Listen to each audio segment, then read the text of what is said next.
Langit di atas provinsi Hebei tampak kelabu sejak pagi hari. Awan menggantung berat di balik pegunungan Yanshan, menandakan hujan yang telah turun berhari-hari belum berniat berhenti.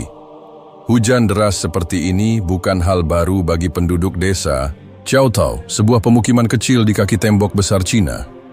Mereka telah terbiasa dengan cuaca yang berubah drastis setiap pergantian musim. Namun tidak ada yang bisa benar-benar siap untuk apa yang akan datang pada malam itu.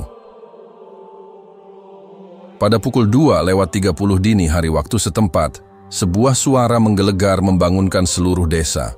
Suaranya tidak seperti petir, melainkan seperti erangan panjang dari bumi yang terbangun setelah tidur panjang.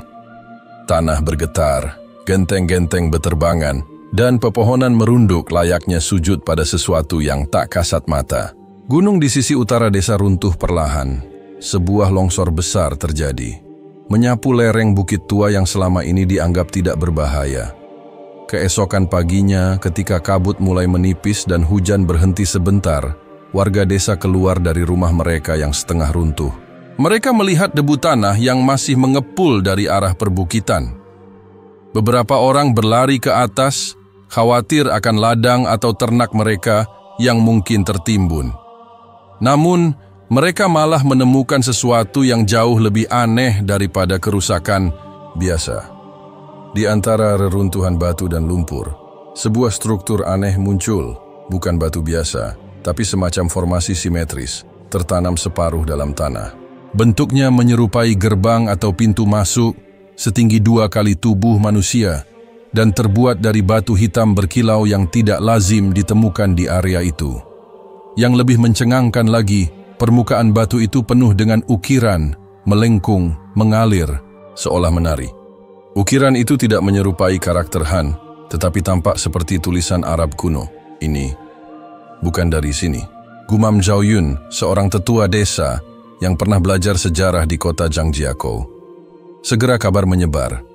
Pemerintah lokal datang, memasang garis pengaman, dan menyatakan wilayah tersebut zona bahaya. Pejabat menyampaikan kepada media bahwa ini hanyalah bencana alam musiman dan meminta warga tidak menyebarkan spekulasi. Namun warga tahu mereka telah melihat sesuatu yang lebih dari sekadar longsoran tanah. Beberapa hari kemudian, seorang arkeolog muda bernama Lin Wei datang dari Beijing. Ia bukan nama besar di dunia arkeologi, tapi ketertarikannya pada situs-situs kuno yang tidak tercatat membuatnya dikenal di kalangan akademik. Bersama tim kecilnya, ia mengamati struktur batu itu dengan penuh perhatian. Saat jari-jarinya menyusuri, ukiran matanya membelalak. Ini bukan sekadar pahatan, ini pesan. Tak lama, ia menghubungi seorang teman lamanya, Farid Al-Mustaqim, seorang ahli bahasa Arab dan sukarelawan dari Urumqi, wilayah Xinjiang. Farid tiba beberapa hari kemudian dan langsung terpana ketika melihat ukiran di dinding batu itu. Ia mulai membaca dengan lirih, menafsirkan kata per kata, Bi ismi Rabb al-Nur, salam atas hamba yang membawa cahaya dari timur. Farid terdiam. Kata-kata itu terasa seperti doa kuno, bukan hanya tulisan dekoratif. Ia menatap Lin Wei dan berkata pelan, "Kita mungkin sedang berdiri di depan sesuatu yang belum pernah ditemukan dunia sebelumnya." Sementara itu, penduduk desa mulai berkumpul setiap sore di dekat lokasi. Beberapa dari mereka membawa kitab suci dan melantunkan ayat-ayat dari Al-Quran. Mereka mengatakan bahwa tempat itu terasa tenang, berbeda dari biasanya. Anak-anak berhenti bermain, hanya duduk sambil memperhatikan batu itu dari jauh. Orang-orang tidak lagi berbicara keras, seolah mereka sadar bahwa tempat itu suci. Namun tidak semua orang senang. Seorang pejabat dari kantor wilayah memperingatkan bahwa kegiatan warga bisa dianggap mengganggu ketertiban, dan bahwa lokasi tersebut masih dalam tahap investigasi ilmiah. Tapi minat masyarakat terus bertambah. Video ukiran di batu itu menyebar di internet meskipun telah dihapus berkali-kali. Beberapa orang mulai menyebut situs itu sebagai pintu sang hamba. Hari demi hari berlalu. Cuaca mulai cerah, tapi atmosfer spiritual di desa itu tetap menggantung. Warga desa menjadi lebih tenang, lebih ramah. Orang-orang dari luar mulai berdatangan, bukan sebagai turis, tapi sebagai peziarah. Beberapa dari mereka bahkan datang dari jauh, dari Gansu, Ningxia, bahkan ada yang dari Kazakhstan. Mereka membawa doa, air zam-zam, dan bunga-bunga kering dari Madinah. Lin Wei mulai merasa bahwa pekerjaannya bukan lagi tentang penemuan arkeologi biasa. Ia terlibat dalam sesuatu yang lebih dalam, pertemuan antara sejarah, keyakinan, dan identitas. Dan ia mulai menyadari bahwa mungkin, hanya mungkin, dunia telah melupakan satu bagian penting dari sejarah spiritualnya. Namun, sebuah pertanyaan terus membayang. Siapa sebenarnya yang dimakamkan di balik pintu batu itu? Dan mengapa ia terkubur di sini, di tanah jauh dari Mekah, Yerusalem, dan Madinah? Jawabannya, entah bagaimana, terasa begitu dekat, namun tetap tersembunyi. Pagi itu, kabut tipis menyelimuti area penggalian. Bau tanah basah, sisa dari hujan hari-hari sebelumnya, masih menggantung di udara. Lin Wei berdiri di tepi situs bersama Farid. Keduanya menatap struktur batu hitam yang kini telah dibersihkan sebagian. Goresan-goresan halus di permukaan batu tampak semakin jelas, melingkar dalam pola yang tampak seperti tarian cahaya beku, berhenti di tengah waktu. Aku tidak tahu harus menyebut ini apa, ujar Lin Wei sambil mengusap janggut tipisnya. Kaligrafi mungkin, tapi ada keindahan di sini yang terlalu presisi untuk sekadar ukiran dekoratif. Farid, dengan matanya yang tenang, meraba sebuah bagian di sisi kiri pintu. Ia mengeja pelan, tulisan itu seolah berbicara dengan masa lalu. Ila nurin yastadirru min zulmat. Kepada cahaya yang muncul dari kegelapan, ia menoleh pada Lin Wei. Kalimat ini seperti doa atau petunjuk, bukan sekadar tulisan. Ini seperti kunci. Sementara itu, tim kecil Lin Wei terdiri dari 2 ahli geologi, seorang pakar struktur kuno dari Shanghai, dan seorang juru foto memasang peralatan mereka. Kamera diposisikan dari berbagai sudut, pencahayaan disesuaikan. Tapi tak satu pun dari alat modern itu bisa menjelaskan bagaimana pintu batu ini bertahan begitu utuh di bawah tanah selama entah berapa abad. Bagian paling misterius adalah bentuk gerbang itu sendiri. Tidak lurus seperti pintu makam Tiongkok kuno, melainkan melengkung di bagian atas, menyerupai mihrab dalam arsitektur Islam, tempat imam memimpin salat. Dan tepat di tengah lengkungan itu, ada satu simbol yang tidak bisa diterjemahkan, semacam cahaya yang terpahat mengalir dari atas ke bawah. Kita sedang berdiri di persimpangan sejarah, ujar Farid pelan. Suaranya nyaris tenggelam oleh angin pagi. Berita mengenai pintu Nabi mulai menyebar lebih cepat dari yang bisa dikendalikan pihak berwenang. Beberapa media daring menulis artikel semi-konspiratif dengan tajuk seperti "Apakah Nabi yang hilang terkubur di China?" atau "Jejak Islam purba di balik tembok besar." Pemerintah pusat segera menurunkan badan arkeologi resmi dan memasang pagar tinggi di sekeliling lokasi, disertai papan bertuliskan "Dilarang masuk, lokasi bahaya, penelitian resmi oleh pemerintah." Namun rasa ingin tahu tak dapat dibendung. Setiap malam, penduduk desa berkumpul di luar pagar, duduk bersila dalam diam. Beberapa membawa lampu minyak kecil. Mereka tidak menyentuh apapun. Mereka hanya diam, membaca dalam hati, atau menyuarakan ayat-ayat pendek dengan suara lirih. Di wajah mereka tidak ada rasa takut, hanya harap dan rasa hormat yang tak terjelaskan. Salah. Satu warga, seorang wanita tua bernama Mei Xiaohong, berkata kepada Lin Wei, "Kami tidak tahu siapa dia, tapi kami tahu dia bukan orang biasa. Kami bisa merasakannya. Ini bukan sekadar batu." Beberapa malam kemudian sesuatu terjadi. Saat itu lewat tengah malam. Angin gunung meniup lembut daun-daun pinus. Lin Wei dan Farid memutuskan tinggal lebih lama di area penggalian. Mereka duduk berdampingan di bawah tenda kecil, meneliti foto-foto ukiran terbaru sambil menyeruput teh hangat. Tiba-tiba suara seperti bisikan datang dari arah batu. Bukan suara manusia, bukan pula hewan. Suara itu seperti desir angin yang mengandung irama, menyusup masuk ke dalam dada dan mengguncang hati. Farid berdiri refleks, lalu melangkah perlahan ke arah batu. "Dengar itu?" bisiknya. Lin Wei mengangguk, wajahnya pucat. Itu seperti lantunan. Farid menyentuh batu dengan telapak tangannya. Batu itu hangat, dan saat itulah satu bagian kecil dari ukiran melesap pelan, seolah ditarik oleh tangan tak kasat mata. Sebuah mekanisme tua bergerak. Batu bergetar lembut dan celah kecil terbuka di bagian bawah pintu. Sebuah benda kecil terjatuh dari dalam. Sebuah lempeng perunggu berbentuk matahari dengan tulisan kecil yang melingkar di pinggirnya. Farid membacanya dengan suara serak.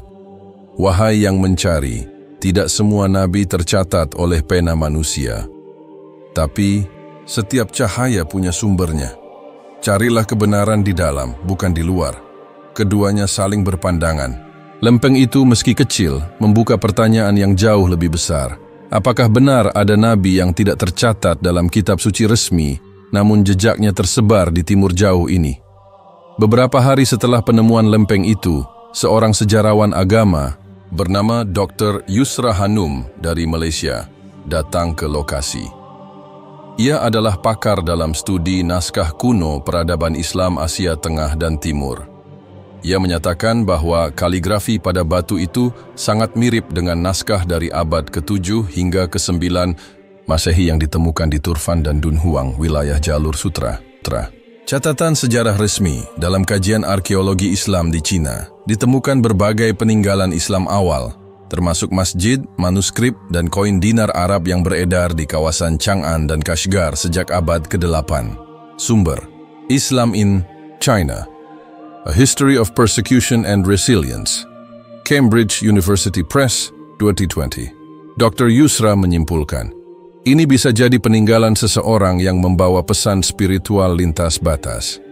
Mungkin bukan nabi dalam definisi umum, tapi seorang rasul kecil atau murid yang terlupakan, yang diterima sebagai suci oleh komunitas lokal yang tak terhubung ke pusat dunia Islam.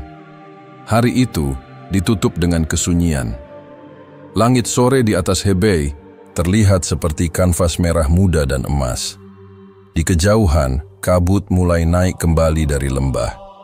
Di bawahnya pintu yang tak pernah dibuka berdiri tenang, seolah menyimpan rahasia yang baru saja mulai bercerita. Dan satu hal kini terasa pasti bagi Lin Wei, Farid, dan semua yang pernah berdiri di depan batu itu. Tempat ini bukan sekadar makam. Tempat ini adalah awal dari sesuatu. Malam itu, hujan turun pelan seperti air mata langit. Tak deras, tapi cukup untuk membuat bumi berbau basah dan udara penuh kelembutan. Suasana di desa Kiautu menjadi lebih tenang dari biasanya. Mungkin karena orang-orang mulai terbiasa dengan keberadaan makam itu. Atau mungkin karena mereka mulai menyadari bahwa tempat itu bukan sesuatu yang harus diganggu, melainkan direnungi. Lin Wei duduk di kursi lipatnya di dalam tenda yang dibangun di tepi area penggalian. Ia menatap layar laptop yang dipenuhi foto-foto ukiran yang telah mereka dokumentasikan. Meskipun ratusan gambar telah diambil, selalu saja ada detail baru yang muncul saat diperhatikan ulang. Lengkungan-lengkungan halus pada batu itu seolah berubah makna tergantung dari sudut pandang siapa yang melihatnya. Farid duduk di seberangnya, membuka catatan yang ia tulis dengan tangan. Setiap huruf di kertasnya adalah hasil dari proses terjemahan yang lambat dan penuh kehati-hatian. Tulisan di batu itu tidak selalu dalam bahasa Arab yang baku, melainkan dalam bentuk campuran, bahasa doa, puisi, dan simbol yang lebih mirip. Pesan spiritual daripada kalimat formal. Aku pikir ini bukan sekadar hiasan, kata Farid pelan. Setiap ukiran di sini seperti berasal dari atas, bukan dari tangan manusia biasa. Ukirannya tidak kasar, bahkan tidak tampak seperti diukir, seperti dilukis oleh cahaya. Lin Wei mengangguk tanpa berkata apa-apa. Ia telah memikirkan hal yang sama tapi belum berani mengatakannya. Karena jika mereka mengakui hal itu, maka seluruh konsep arkeologi modern akan goyah. Benda yang mereka temukan bukan sekadar artefak sejarah, tapi mungkin tanda dari sesuatu yang lebih besar, lebih dalam, lebih langit. 2 hari setelah penemuan lempeng perunggu itu, tim mereka mendapat izin terbatas dari pemerintah untuk membuka celah yang lebih besar pada pintu batu. Para teknisi menggunakan alat pemotong batu berteknologi tinggi, tetapi tetap berhati-hati agar tidak merusak struktur atau ukiran. Saat celah melebar, aroma yang asing keluar dari dalam, seperti campuran kayu cendana, tanah tua, dan sesuatu yang tak bisa dijelaskan. Di balik celah itu, ruangan sempit tampak terbuka. Cahaya dari luar masuk dan menyinari bagian dalam dinding gua. Di sanalah mereka melihatnya, sebuah panel besar, nyaris setinggi pintu itu sendiri, penuh dengan ukiran yang tampak lebih rumit, lebih terang, dan lebih hidup, bentuk-bentuk geometris, yang menyatu dengan kaligrafi Arab, melingkar seperti galaksi. Di tengah panel itu, terdapat simbol matahari dan bulan yang bersebelahan, dikelilingi oleh untayan tulisan yang tampak mengambang. Dan di bagian paling bawah ukiran, ada satu baris kalimat yang membuat waktu seolah berhenti. وَمَا كُنَّ لِنَخْذُلَ رَسُولًا فِي أَرْضٍ غَيْرِ عَرِفَةٍ إِنَّ الْحَقَّ لَا يُدْفَنُ إِلَى الْعَبَادِ. Dan tidaklah kami mengutus seorang rasul di tanah yang tak dikenal, melainkan kebenaran itu tak akan pernah terkubur selamanya. Farid membacanya berkali-kali, suaranya bergetar. Lin Wei berdiri kaku, menyadari bahwa mereka mungkin baru saja membaca fragmen dari sejarah keimanan yang tidak pernah tercatat di buku manapun. Keesokan harinya, desa Qiaotu mulai kedatangan lebih banyak orang. Mereka datang diam-diam, tanpa spanduk, tanpa keramaian. Ada yang datang membawa mushaf, ada yang membawa tanah dari makam orang tua mereka, seolah ingin menghadirkan leluhur mereka untuk menyaksikan keajaiban ini. Mereka tidak meminta penjelasan. Mereka hanya ingin berada di dekat tempat itu, dalam diam dan doa. Seorang lelaki tua dari provinsi Gansu mendekati Farid. Ia membawa segulung kain tua yang tampak usang. Ia berkata bahwa kain itu diwariskan dari kakek buyutnya yang mengaku pernah bertemu seorang pria bercahaya di perbatasan Mongolia.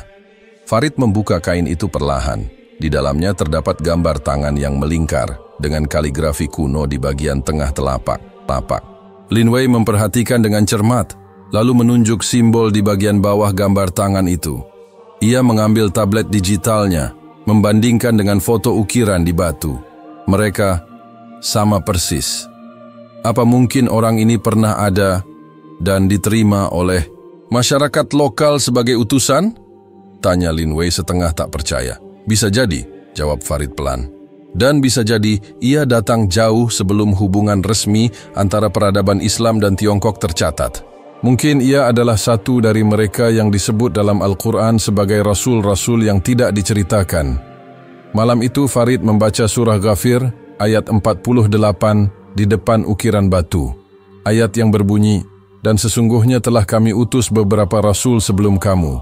Di antara mereka ada yang kami ceritakan kepadamu dan ada pula yang tidak kami ceritakan kepadamu." QS Ghafir 78. Suara lantunan itu mengisi celah gua, menggema ke dinding batu dan ke dada setiap orang yang hadir di sana malam itu. Beberapa meneteskan air mata, beberapa hanya menunduk, membiarkan gema itu meresap. Bagi Lin Wei, malam itu adalah malam ia berhenti melihat gua itu sebagai objek ilmiah.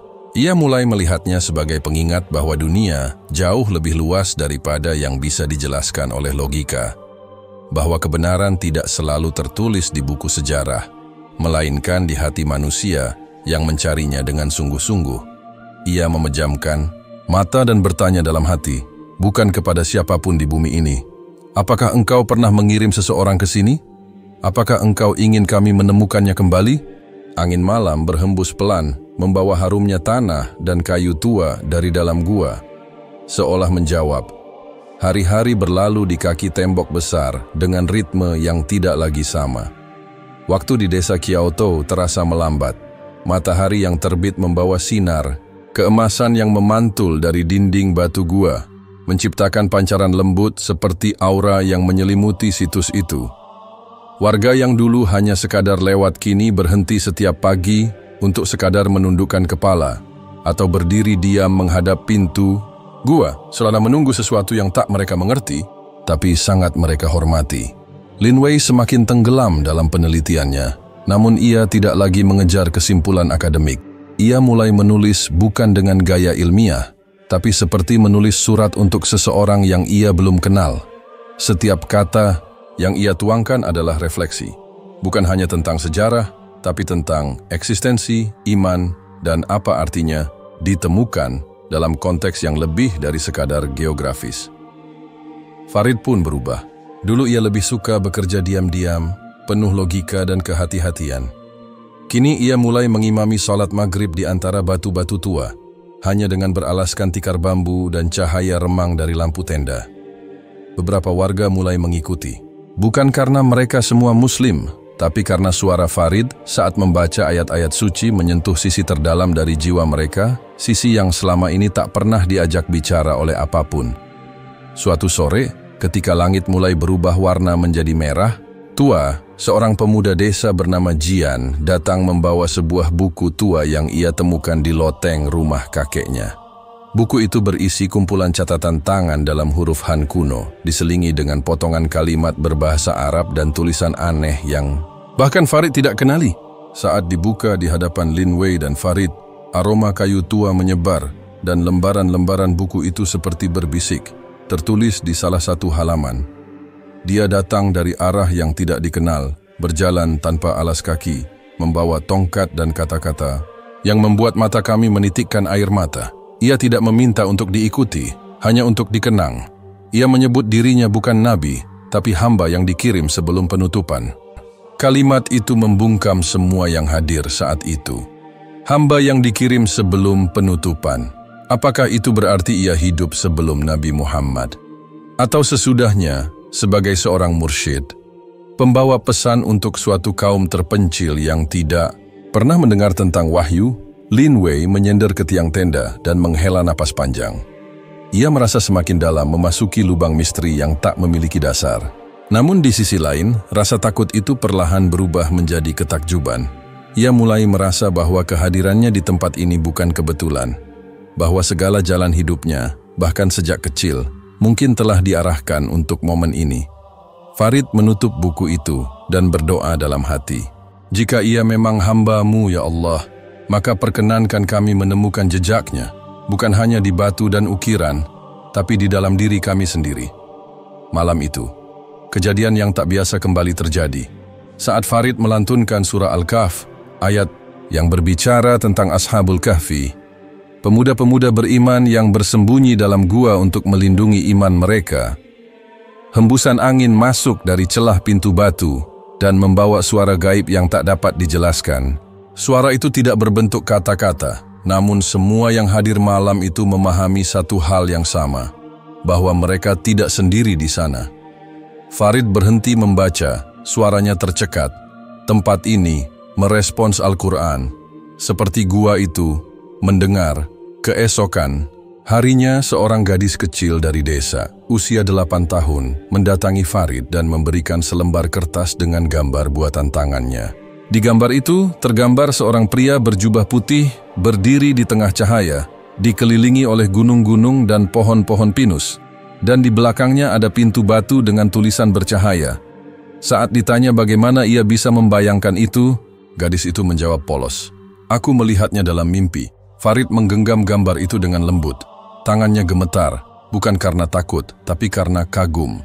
Anak-anak tidak berbohong dengan cara seperti itu. Ada sesuatu yang sedang dibangkitkan, bukan oleh manusia, tapi oleh sejarah itu sendiri, yang selama ini terkubur, menunggu, bersabar. Situs makam itu kini dijuluki oleh masyarakat sebagai gerbang cahaya. Pemerintah, yang semula menolak keterlibatan spiritual dalam penemuan ini, mulai mundur perlahan dan mengubah narasi. Dalam konferensi pers, juru bicara resmi menyebutnya sebagai peninggalan budaya lintas peradaban yang penting untuk harmoni masyarakat modern. Di media sosial muncul tagar Kedan Hamba Cahaya dan Kabana Makam yang berbisik. Video pendek lantunan ayat-ayat Al-Quran yang menggema dalam gua viral di banyak negara. Tapi yang datang ke Kyoto bukan turis selfie, melainkan mereka yang haus makna. Seorang pria tua dari Iran bahkan membawa tanah dari Karbala dan menaburkannya di depan pintu gua sambil menangis. Seorang wanita Buddhis dari Tibet datang, tidak bicara sepatah kata pun, hanya duduk bersila dan bermeditasi di hadapan batu itu selama 3 jam. Lin Wei mencatat semuanya, tapi tidak menulis laporan ilmiah. Ia menulis jurnal pribadi dengan kalimat, pembuka yang membuat matanya sendiri berair. Jika ilmu adalah cahaya, maka mungkin yang sedang kami temukan ini adalah asal muasalnya. Dan kami hanya sedang belajar berjalan ke arahnya. Malam hari, langit di atas Kyoto dipenuhi bintang. Udara dingin, tapi hati semua yang hadir terasa hangat. Pintu batu yang dahulu bisu, kini seperti hidup. Setiap celah ukiran memantulkan cahaya remang dari pelita-pelita kecil yang dibawa warga. Dan dari kejauhan, terdengar lantunan lembut.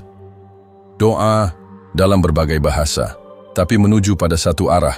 Sejarah tidak pernah mati.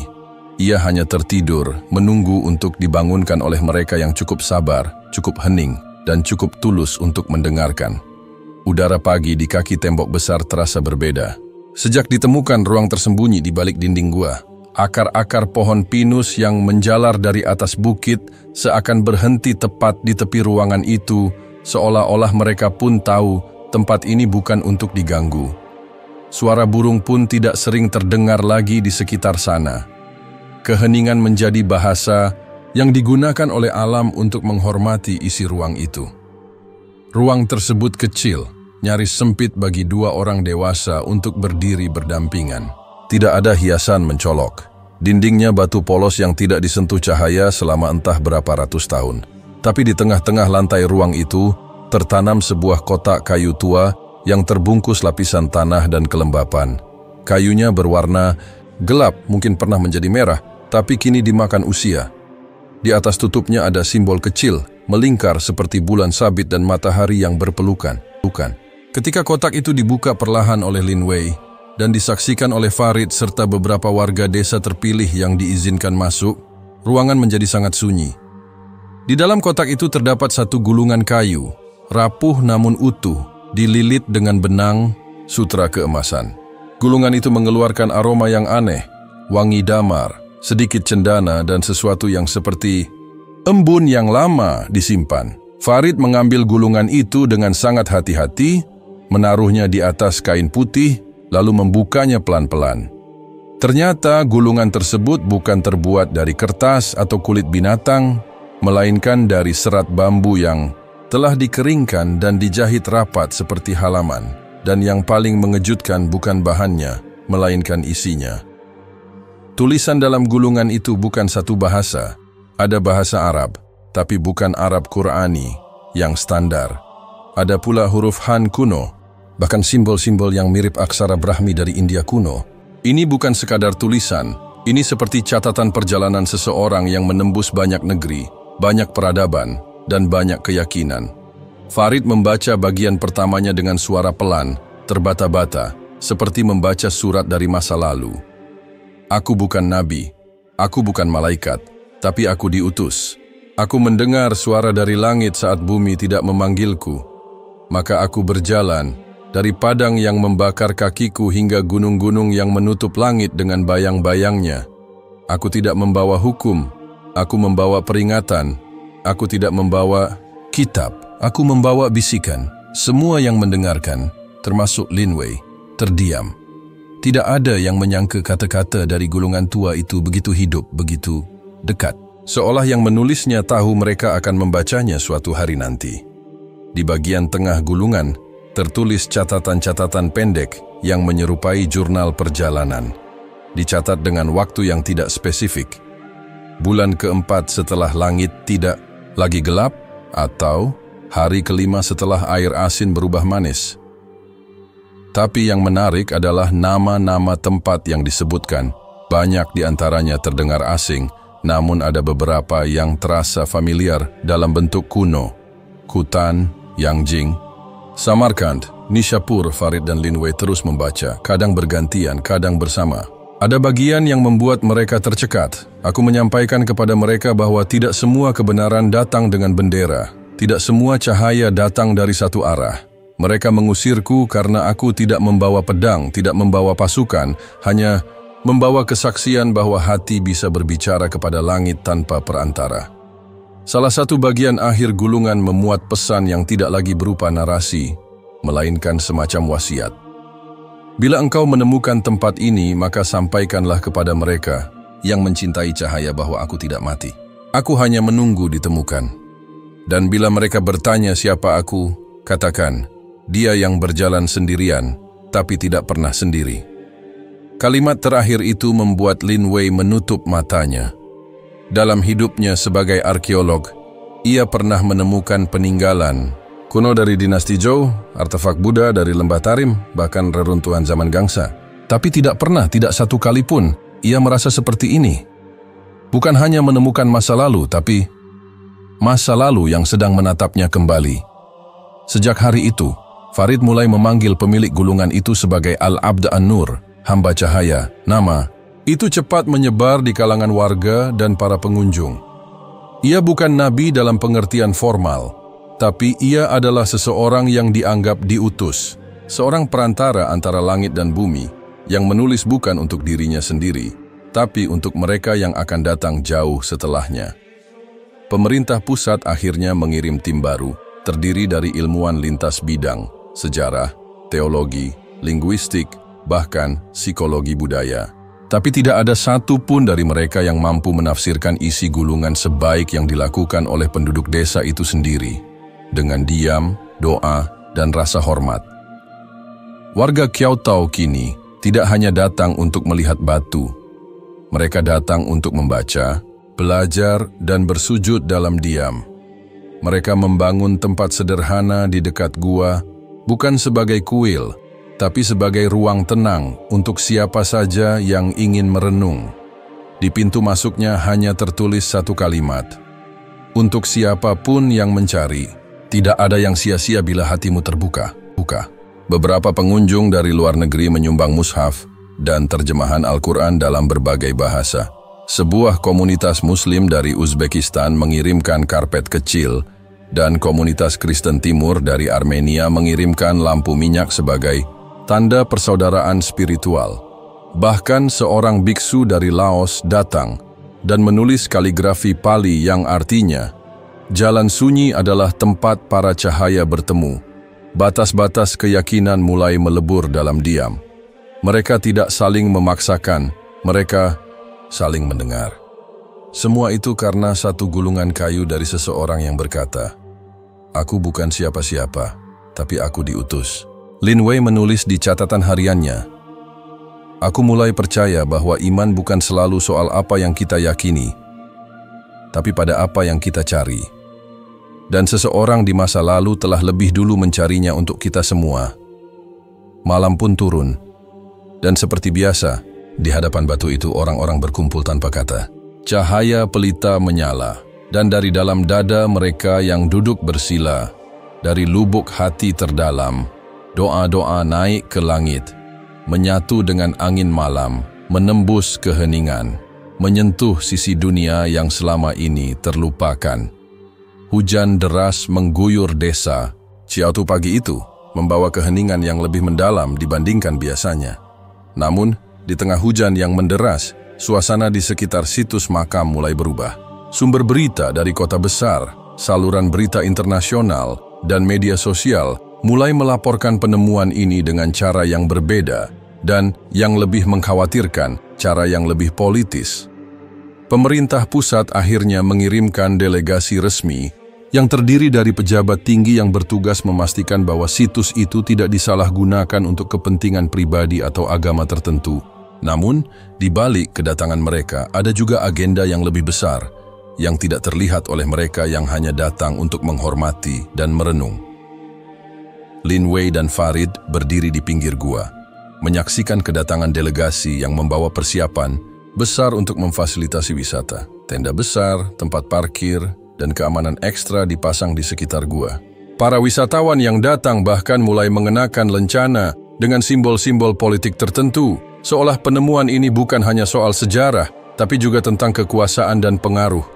Salah seorang pejabat tinggi yang mengawasi jalannya proyek pengembangan tersebut mendekati Lin Wei dan Farid dengan senyum lebar. "Kami sangat berterima kasih atas kerja keras kalian.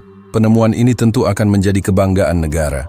Kami berencana untuk membuat ini sebagai objek wisata utama Tiongkok.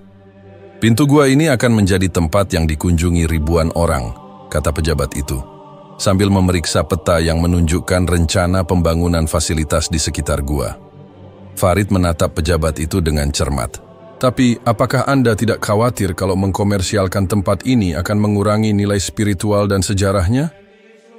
Tanyanya. Suara Farid penuh keprihatinan.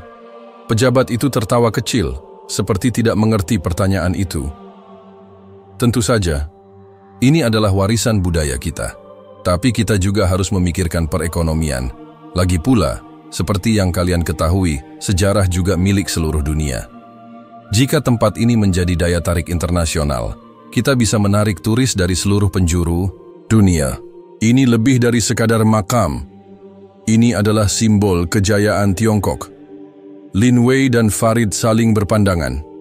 Mereka tahu, mereka berada di persimpangan jalan yang sulit.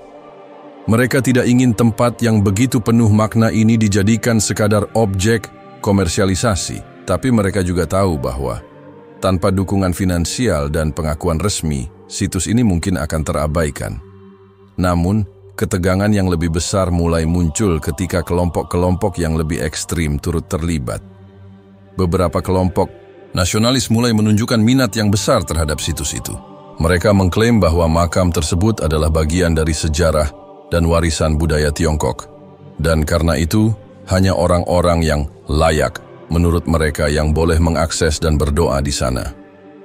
Kelompok-kelompok ini mulai mendesak pemerintah untuk melarang warga asing, terutama yang beragama Islam, untuk datang ke tempat itu. Mereka merasa bahwa makam tersebut seharusnya menjadi bagian dari warisan spiritual mereka, bukan untuk diklaim oleh siapapun yang dianggap asing. Beberapa di antaranya bahkan mulai mengancam akan melakukan aksi demonstrasi jika situs tersebut tetap dibuka untuk umum dengan kebebasan beragama. Di sisi lain, ada suara dari komunitas Muslim lokal yang mengingatkan bahwa situs itu adalah simbol kesatuan umat manusia tanpa melihat perbedaan agama. Mereka mengingatkan bahwa penggalian dan penemuan makam tersebut menunjukkan bahwa sejarah tidak mengenal batas-batas agama atau ras. Mereka ingin agar makam itu dijaga dengan penuh penghormatan, tanpa adanya diskriminasi atau penghalang bagi siapapun yang ingin merenung dan berdoa di sana. Lin Wei merasa cemas. Ia mengerti bahwa situs ini lebih dari sekadar sejarah. Itu adalah jembatan antara masa lalu dan masa kini, antara berbagai budaya dan agama. Tapi kini, ia merasa situs ini telah terjebak dalam pertempuran ideologi dan kekuasaan yang lebih besar dari yang pernah ia bayangkan. Sementara itu, Farid semakin mendalam menyelami teks gulungan kayu yang mereka temukan, mencoba mencari petunjuk yang lebih jelas tentang tujuan sang hamba cahaya yang tertulis di sana.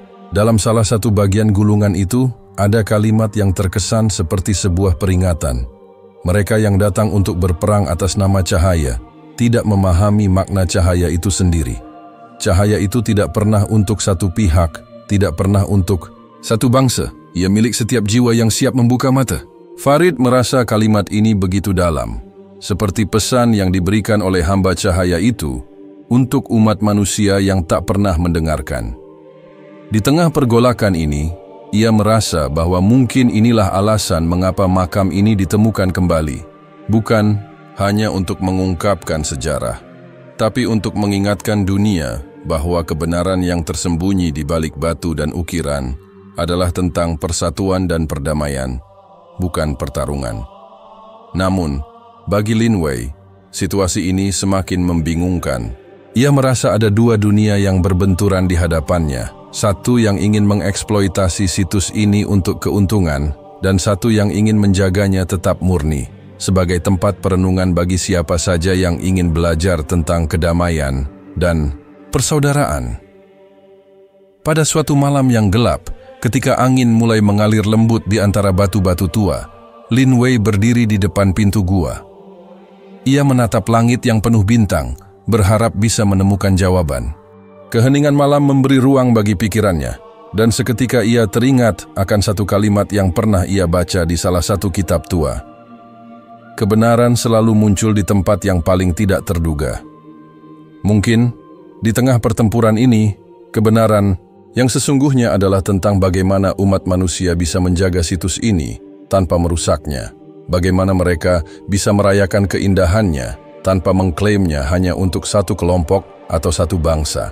Mungkin inilah saatnya untuk memperlihatkan kepada dunia bahwa sejarah bukanlah milik satu kelompok, tapi milik seluruh umat manusia.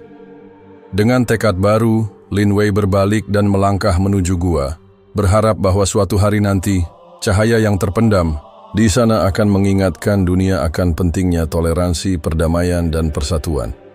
Hari-hari di Kyoto semakin mencekam. Keheningan yang semula mendalam kini berganti dengan suara-suara yang keras dan tegang.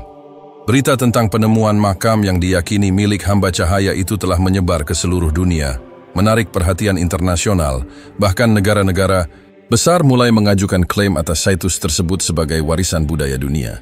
Namun, di balik perhatian tersebut, ada permainan politik yang semakin berkembang, di mana kepentingan pribadi dan kekuasaan seringkali mengalahkan semangat spiritual yang seharusnya menghidupi situs itu. Lin Wei merasa seolah berada di tengah medan pertempuran yang tidak ia pilih. Ia datang ke Kyoto untuk menggali sejarah, untuk menemukan kebenaran yang terkubur. Namun kini, ia merasa seperti berada di tengah konflik yang lebih besar. Pejabat-pejabat pusat yang datang dengan rencana pembangunan fasilitas wisata semakin menekan, sementara kelompok-kelompok konservatif yang ingin mempertahankan situs tersebut sebagai tempat suci semakin menguatkan suara mereka. Suatu sore, ketika Lin Wei dan Farid berdiri di luar gua, mereka melihat kerumunan besar berkumpul di pintu masuk. Beberapa di antaranya membawa spanduk dengan tulisan berbahasa Mandarin yang menyatakan, "Batu ini milik kita, bukan mereka." Di sisi lain, ada kelompok yang lebih damai yang memegang poster bertuliskan "Cahaya untuk semua". Ketegangan mulai terbaca di wajah mereka yang hadir, entah itu dari dalam atau luar desa. Farid menatap kerumunan itu dengan cemas. "Ini semakin rumit," katanya, suara penuh kekhawatiran. Apa yang dulunya adalah tempat untuk merenung, sekarang menjadi simbol pertempuran. Tapi apakah mereka mengerti apa yang sedang kita cari di sini? Lin Wei menghela napas. Mungkin mereka hanya mencari pengakuan. Mereka ingin bagian dari cerita ini, bukan hanya sekadar pengamat. Ia melirik ke dalam gua, seolah berharap ada jawaban yang keluar dari keheningan yang mengelilingi tempat itu. Pada saat yang sama, delegasi dari pemerintah pusat yang sebelumnya datang untuk mengawasi pembangunan fasilitas wisata kembali datang. Kali ini, mereka datang dengan lebih banyak pejabat keamanan yang menjaga ketat setiap sudut sekitar gua. Pemerintah Provinsi Hebei mulai membentuk sebuah komite yang akan mengelola situs tersebut, dan mereka dengan jelas menyatakan bahwa situs ini harus dijaga sebagai kebanggaan nasional. Namun, tidak lama setelahnya ketegangan mulai memuncak. Sejumlah kelompok radikal, baik yang mendukung pengelolaan negara atas situs tersebut, maupun yang merasa bahwa makam itu adalah simbol bagi sebuah agama tertentu, mulai mengadakan demonstrasi besar-besaran. Ketegangan ini segera menjadi lebih dari sekadar debat mengenai siapa yang berhak mengelola situs. Ini menjadi masalah tentang siapa yang memiliki hak untuk mengklaim kebenaran, siapa yang bisa mengaksesnya, dan siapa yang bisa mengatakan bahwa mereka lebih berhak atas tempat suci itu. Di tengah perdebatan ini, sebuah kejadian tak terduga terjadi. Pada malam yang sunyi, seorang pria tua yang tak dikenal datang ke pintu gua dan mulai melantunkan doa dalam bahasa yang tak dimengerti oleh siapapun yang ada di sekitarnya. Namun anehnya, setiap kata yang ia ucapkan terdengar begitu syahdu dan penuh ketenangan. Tidak ada seorang pun yang bisa mengalihkan pandangannya dari pria tua tersebut, seolah suara itu mengisi setiap sudut gua yang sepi. Farid, yang sejak lama merasa terhubung dengan tempat ini, merasakan getaran yang aneh. Suara pria tua itu bukan sekadar doa, itu adalah pernyataan yang lebih dalam, sebuah permintaan, agar semua yang hadir mengingat tujuan awal dari penemuan ini, untuk merenung, untuk menemukan kedamaian, dan untuk menyadari bahwa sejarah adalah milik bersama, tanpa mengedepankan klaim, pribadi atau kelompok. Pria tua itu selesai berdoa setelah beberapa jam. Ia berjalan pelan ke arah Lin Wei dan Farid, lalu berhenti di depan mereka. "Saya datang untuk memberitahu kalian sesuatu yang penting," katanya dengan suara lembut, meskipun napasnya terdengar terengah-engah. Makam ini bukan milik siapapun. Itu adalah milik sejarah, dan sejarah adalah milik kita semua. Lin Wei menatap. Pria itu merasa seolah kata-katanya menembus jantungnya. "Siapa Anda?" tanya Lin Wei dengan penuh rasa ingin tahu. Pria itu tersenyum. "Saya hanyalah seorang penyaksi," jawabnya dengan tenang. "Seperti kalian semua. Tapi kalian harus ingat satu hal, apapun yang terjadi, jangan biarkan situs ini menjadi tempat pertempuran. Jadikanlah tempat ini sebagai simbol persatuan, bukan pemisah." Farid mengangguk pelan. "Kami akan berusaha, tapi saya khawatir kami sudah terlambat. Ada terlalu banyak kepentingan yang terlibat." Pria itu menatap jauh ke dalam gua. "Kalian tidak terlambat. Selama kalian tetap setia pada cahaya, semuanya masih bisa ditemukan kembali." Keesokan harinya, Farid dan Lin Wei berusaha mencari tahu lebih lanjut mengenai pria tua itu, tetapi ia sudah menghilang tanpa jejak. Hanya ada secarik kertas di tempat pria itu berdiri dengan tulisan tangan yang sederhana namun penuh makna. "Jangan biarkan sejarah kalian dikuasai, peliharalah cahaya yang ada dalam hati." Di luar, kerumunan semakin ramai. Laporan media yang sudah dipenuhi dengan klaim politik dan agama semakin mengaburkan tujuan asli dari penemuan makam tersebut. Namun, di dalam hati Lin Wei dan Farid, ada sebuah kesadaran yang semakin kuat bahwa penemuan ini tidak boleh dikuasai oleh satu kelompok atau negara saja. Itu adalah warisan umat manusia, dan tugas mereka adalah memastikan bahwa cahaya yang ada di dalamnya tetap bersinar bagi semua orang, tanpa terkecuali. Namun, meskipun mereka bertekad untuk menjaga makna sejati situs ini, tantangan politik yang semakin berkembang menuntut keputusan yang lebih besar dan lebih berani. Apakah mereka bisa melawan arus politik yang begitu kuat? Dan apakah mereka akan berhasil menjaga kedamaian di tempat yang sudah terjerat dalam pertempuran ego dan kepentingan? Keheningan malam yang biasanya menenangkan kini terasa tegang. Gua yang dulunya menjadi tempat perenungan kini menjadi medan pertempuran ideologi. Pemerintah pusat yang sebelumnya berusaha meredakan ketegangan kini mulai mengerahkan kekuatan untuk memastikan agar situs makam itu dikelola sesuai dengan rencana mereka. Sebagai simbol kejayaan nasional dan daya tarik wisata internasional. Namun dalam proses itu, mereka tidak hanya menghadapi oposisi dari pihak-pihak yang ingin menjaga kesucian situs, tetapi juga dari kelompok-kelompok yang merasa berhak mengklaim situs itu sebagai bagian dari warisan agama mereka. Lin Wei dan Farid merasakan setiap perubahan yang semakin terasa kental di udara. Semakin banyak pejabat pemerintah dan perwakilan dari berbagai agama yang datang memperebutkan klaim atas situs ini, berargumen dengan alasan yang semakin politis dan semakin emosional. Sepertinya setiap kata yang keluar dari mulut mereka hanya memecah belah, bukan menyatukan. Para pemimpin agama yang hadir mendesak agar situs ini dijaga untuk umat mereka, sementara beberapa kelompok nasionalis mendesak agar situs itu dijadikan simbol kebanggaan negara, tanpa membiarkan siapapun, terutama warga asing, mengaksesnya. Pada malam yang gelap dan penuh ketegangan itu, sebuah keputusan yang sangat kontroversial diumumkan. Pemerintah pusat memutuskan untuk membangun pagar besar di sekitar situs gua untuk keamanan dan pengelolaan yang lebih baik. Tindakan ini akan membatasi akses publik dan mengontrol siapa saja yang bisa mengunjungi makam. Ini adalah langkah yang langsung memicu protes besar dari warga lokal, termasuk banyak pengunjung yang datang dengan niat untuk berdoa atau sekadar merenung. Farid berada di luar gua, berjalan menyusuri tanah basah setelah hujan yang lebat. Ia merasa berat langkahnya, karena semakin dekat dengan kenyataan bahwa situs ini tidak akan lagi menjadi tempat yang bebas untuk siapa saja yang mencari kedamaian. Keputusan pemerintah ini tidak hanya membatasi kebebasan beragama, tetapi juga menghancurkan makna awal dari penemuan itu. Baginya, situs ini bukan hanya soal sejarah, tapi tentang menemukan cahaya dalam diri setiap orang, tanpa ada yang merasa lebih berhak daripada yang lainnya. Lin Wei, yang sejak awal berjuang agar situs ini tetap menjadi tempat yang terbuka untuk semua, kini berdiri di depan pintu gua, matanya penuh kebingungan dan rasa frustrasi. Apa yang harus kita lakukan, Farid? apakah kita harus diam saja dan membiarkan ini terjadi? Tanyanya dengan suara yang gemetar. Farid menatap gua yang telah menjadi saksi dari begitu banyak pergulatan ini. Kita harus bertindak, tapi kita tidak bisa melawan kekuasaan ini sendirian.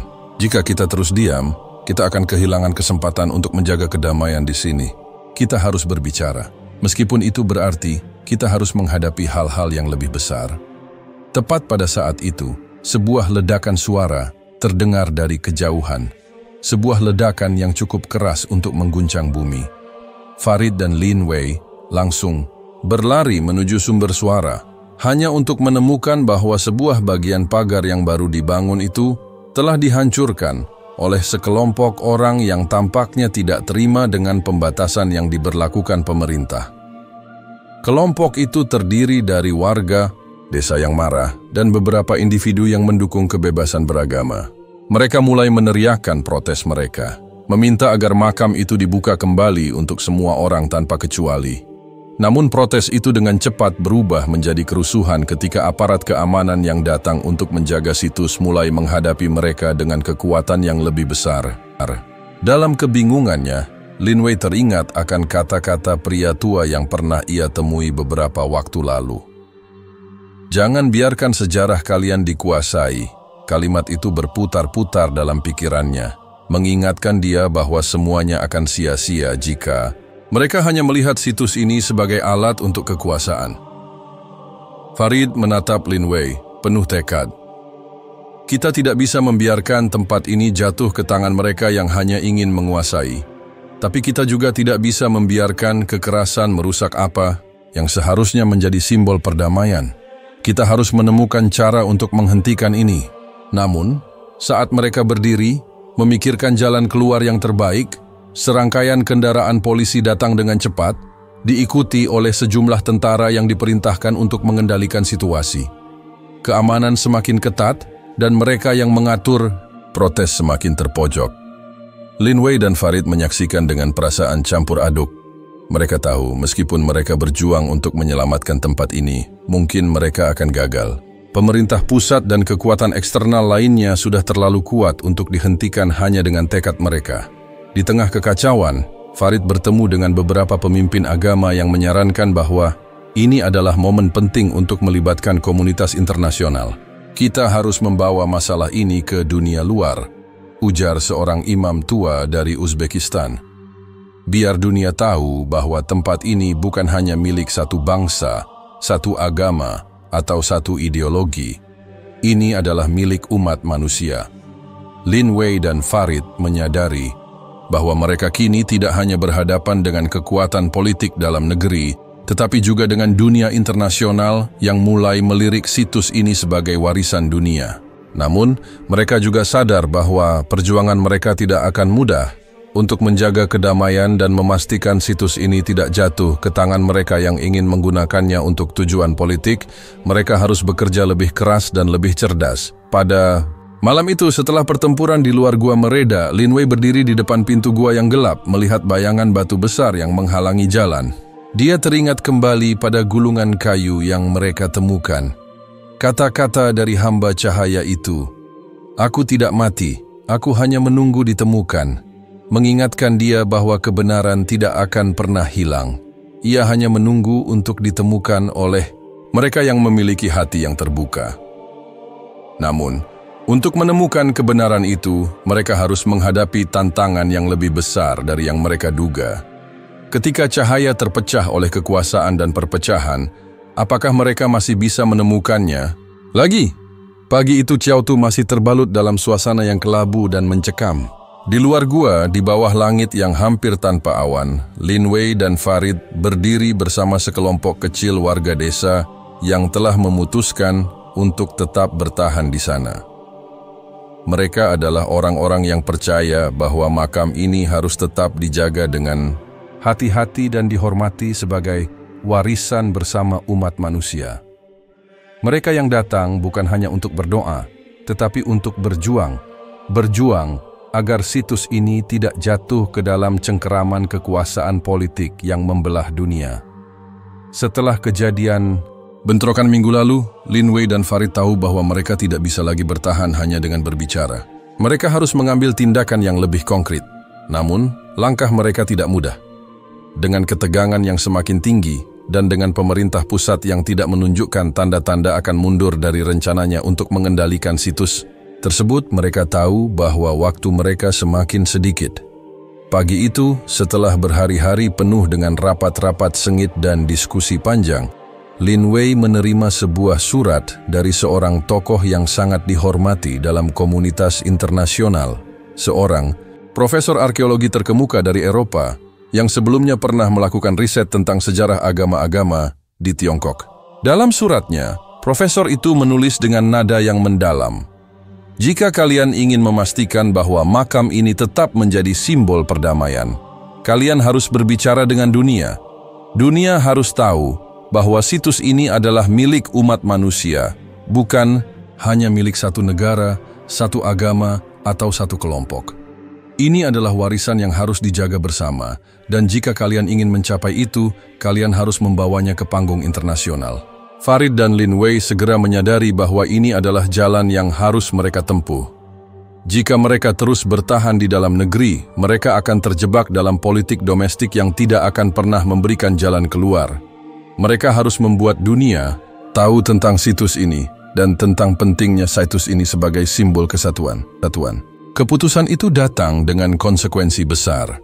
Mereka memutuskan untuk mengorganisir konferensi internasional yang akan mempertemukan para pemimpin agama, ilmuwan, dan tokoh-tokoh penting dari seluruh dunia.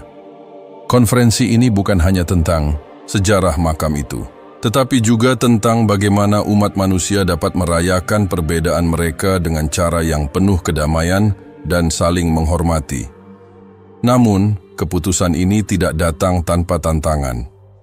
Pemerintah pusat mulai memandang tindakan ini sebagai ancaman terhadap kontrol mereka atas situs tersebut. Mereka memperingatkan Lin Wei dan Farid bahwa jika mereka terus maju dengan rencana mereka, mereka akan menghadapi sanksi yang lebih berat, termasuk penangkapan dan pemidanaan. Pada malam sebelum konferensi dimulai, Lin Wei duduk sendiri di luar gua, memandangi pintu masuk yang telah dipagari dengan tembok tinggi. Bayangan-bayangan batu yang tebal tampak seperti penghalang yang tak tertembus. Namun di dalam hatinya, ia tahu bahwa cahaya yang tersembunyi di balik batu itu tidak akan padam. Farid bergabung dengannya, membawa secangkir teh panas. "Apa yang kita lakukan ini benar, Wei. Kita harus memperjuangkan tempat ini. Tidak hanya untuk kita, tapi untuk generasi mendatang yang akan datang ke sini dan merasakan kedamaian yang sama seperti yang kita rasakan." Lin Wei menatap Farid dengan mata yang penuh keteguhan. "Kita mungkin tidak bisa mengubah dunia dengan satu konferensi, Farid. Tapi mungkin kita bisa mengingatkan dunia bahwa kita semua berasal dari satu sumber yang sama, cahaya yang sama. Sejarah ini bukan hanya milik kita, ia milik seluruh umat manusia." Malam itu, mereka menyusun rencana terakhir. Esok harinya, mereka akan membuka konferensi tersebut dengan pidato yang mengajak seluruh dunia untuk kembali melihat sejarah dengan mata yang lebih luas. Sebuah undangan untuk mengenal dan menghargai keberagaman budaya, agama, dan sejarah yang terkandung dalam makam yang mereka temukan. Keesokan harinya, ribuan orang dari berbagai negara hadir di Kyoto, meskipun situs itu masih dibatasi oleh pagar tinggi. Mereka datang dengan berbagai alasan, beberapa karena ingin mencari kebenaran sejarah, beberapa karena rasa ingin tahu, dan beberapa karena rasa hormat terhadap tujuan Lin Wei dan Farid. Di sisi lain, sekelompok pengunjuk rasa yang mendukung pengelolaan nasional atas situs itu juga hadir, menginginkan agar situs tersebut tetap berada di bawah kontrol ketat pemerintah. Namun, meskipun suasana di luar sangat tegang, Lin Wei dan Farid tetap berdiri teguh di hadapan para peserta konferensi. Ketika Lin Wei naik ke podium, suasana hening sejenak, memberi ruang bagi kata-kata yang akan mengubah arah dari perdebatan ini.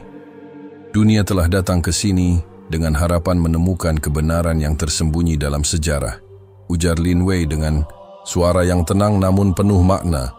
"Namun, Kebenaran ini bukan hanya tentang siapa yang pertama kali menemukan makam ini atau siapa yang berhak mengelolanya.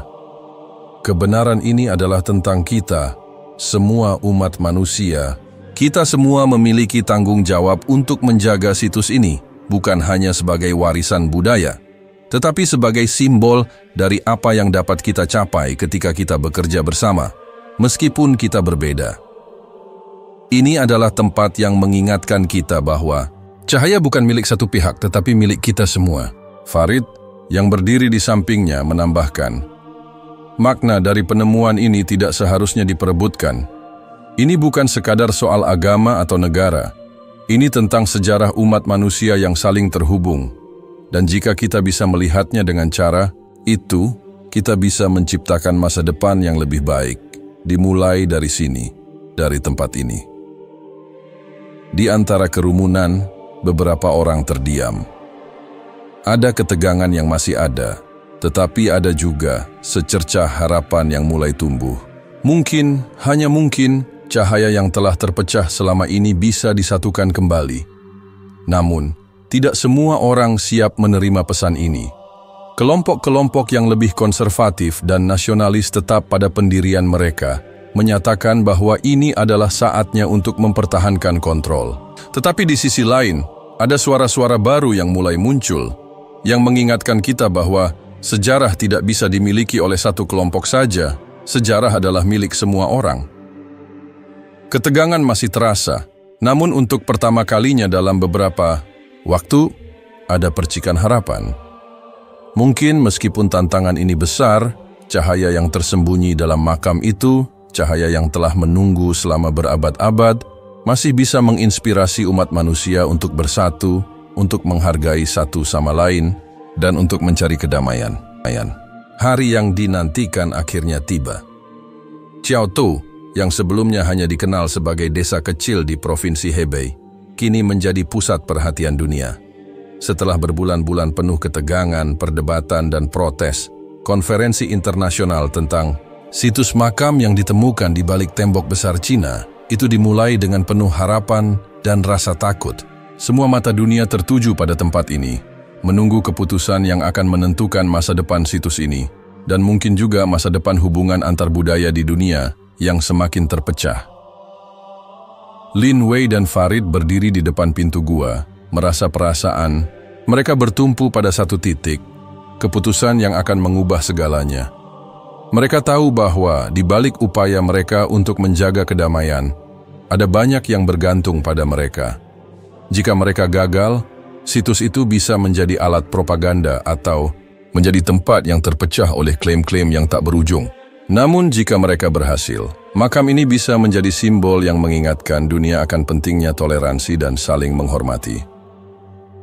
Di luar, kerumunan peserta konferensi mulai berkumpul di halaman terbuka yang luas, di mana pembicara utama akan memberikan pidato pembukaan. Beberapa pejabat tinggi dari berbagai negara hadir, bersama dengan para pemimpin agama, ilmuwan, dan tokoh masyarakat. Namun, di sisi lain, ada juga sejumlah besar pengunjuk rasa yang membawa spanduk dan poster dengan berbagai klaim dan tuntutan mereka. Ada yang menginginkan makam itu dijadikan sebagai simbol bagi negara mereka. Ada yang ingin menjadikannya tempat ibadah eksklusif, sementara ada pula yang merasa bahwa itu adalah warisan universal yang harus dijaga bersama oleh seluruh umat manusia. Di ruang konferensi, Lin Wei dan Farid duduk berdampingan. Lin Wei tampak serius, matanya tertuju pada panggung yang sudah siap untuk pidato. Farid, di sisi lain, tampak lebih gelisah, tangannya sesekali mengepal erat. Mereka tahu bahwa hari ini, lebih dari sebelumnya, adalah momen krusial. Hasil dari konferensi ini akan mempengaruhi banyak hal. Tak hanya masa depan situs ini, tetapi juga masa depan hubungan internasional dalam konteks keberagaman budaya dan agama. Ketika pidato pembukaan dimulai, Lin Wei mendengarkan dengan seksama, namun pikirannya tak sepenuhnya ada di sana. Di kepalanya hanya satu pertanyaan yang berputar-putar. Apakah kita bisa menjaga kedamaian ini? Apakah dunia akan mengerti bahwa ini adalah tentang lebih dari sekadar agama atau politik? Akhirnya, giliran mereka tiba. Farid berdiri terlebih dahulu, menyapa hadirin dengan senyuman yang mencoba menenangkan kegelisahannya. "Selamat pagi," katanya dengan suara yang terdengar penuh pengharapan. "Saya berdiri di sini bukan hanya sebagai seorang warga negara, tetapi sebagai seorang umat manusia yang ingin melihat kita semua saling memahami. Penemuan makam ini bukanlah tentang siapa yang lebih berhak atasnya. Ini bukan tentang kepemilikan. Ini tentang bagaimana kita bisa berbagi kekayaan sejarah ini, bagaimana kita bisa menjaga agar cahaya yang terkandung dalam sejarah ini tetap bersinar bagi semua umat manusia."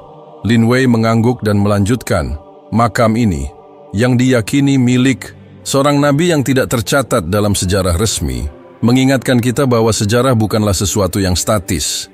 Sejarah adalah perjalanan yang terus berlangsung. Kami tidak mengklaim bahwa kami memiliki kebenaran penuh tentang siapa orang yang terbaring di sini, tetapi kami yakin bahwa pesan yang terkandung di dalamnya adalah pesan universal.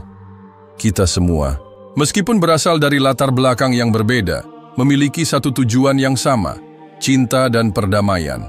Tepuk tangan yang ringan menggema di ruangan. Namun, di luar, protes mulai memuncak. Suara-suara keras terdengar dari arah kerumunan pengunjuk, rasa yang tidak setuju dengan pandangan ini. Beberapa kelompok berteriak agar situs itu tetap di bawah kendali pemerintah, sementara yang lain menuntut agar makam tersebut hanya diakses oleh umat tertentu. Ketegangan semakin terasa, dan Lin Wei bisa merasakan tekanan yang semakin meningkat. Namun, meskipun situasi luar terasa tegang, mereka melanjutkan pidato mereka. Farid berbicara tentang pentingnya menjaga warisan sejarah dan budaya, serta bagaimana dunia harus melihat situs ini sebagai milik bersama, bukan milik satu kelompok. Lin Wei menambahkan bahwa kedamaian hanya dapat tercapai jika kita memandang perbedaan dengan mata yang penuh pengertian, bukan dengan mata yang penuh kebencian. "Jangan biarkan sejarah ini diperebutkan oleh politik atau kekuasaan," kata Lin Wei dengan penuh keyakinan. "Ini adalah warisan bagi umat manusia untuk kita semua. Dan jika kita bisa menjaga ini bersama-sama, kita bisa menunjukkan kepada dunia bahwa kita mampu hidup berdampingan meskipun berbeda." Akhirnya, setelah pidato panjang yang mengharukan, konferensi mencapai puncaknya. Semua mata tertuju pada panel pembicara yang berisi perwakilan dari berbagai negara dan agama. Debat sengit berlangsung selama beberapa jam dengan berbagai pandangan yang saling bertentangan.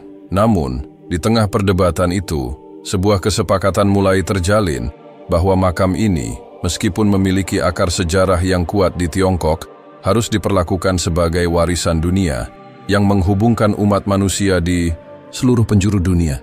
Negara yang memiliki situs ini akan menjaga dan mengelola situs tersebut, tetapi dengan kerjasama internasional yang melibatkan perwakilan dari berbagai negara, agama, dan budaya. Ketika keputusan ini akhirnya diumumkan, ada perasaan campur aduk yang mengisi ruangan.